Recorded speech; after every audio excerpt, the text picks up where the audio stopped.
Okay, English 216 students, we're in week 4. We're approaching the end of week 4, and the truth is, I've received some strong stories, some potentially strong stories, and they will become stronger with revision.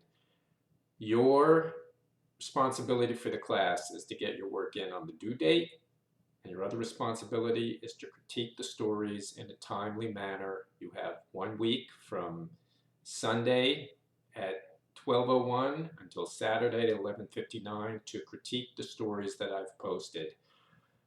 It's already Friday afternoon, and I have seen less than half the class posting comments. So I prefer if you posted your comments earlier in the week. It's better for the writer. It's better for the discussion, quote unquote. Um, if we were meeting in person, again, which I wish we were, I'd be a stickler on this, and I'm going to have to be a stickler on this online in a virtual classroom. So from now on, no excuses.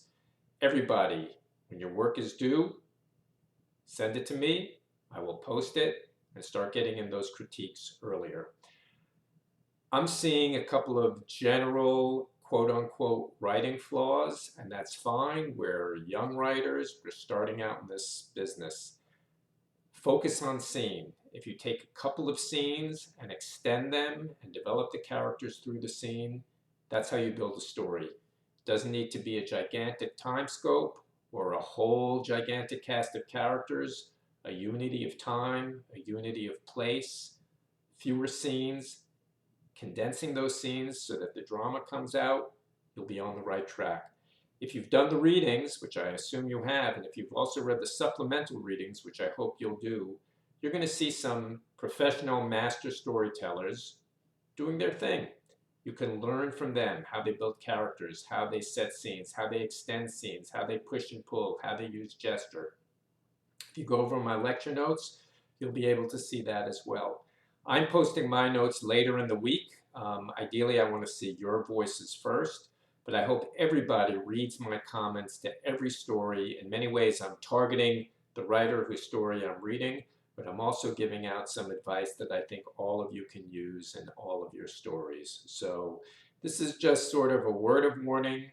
Get your work in on time, post your critiques in a timely manner, and start putting in the real time in your writing. I realized the first workshops, it was fast and furious. Now you have all had plenty of time to write your stories. We're almost a month into the class.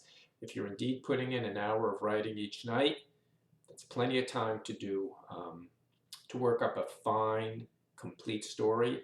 And as the comments will suggest to you, these stories can be made even more complete and more powerful and more resonant. So that's what I want to say. And I look forward to reading all of your work. I look forward to reading your critiques. And we will move on like clockwork, I assume, from here. Okay, have a good weekend and write well.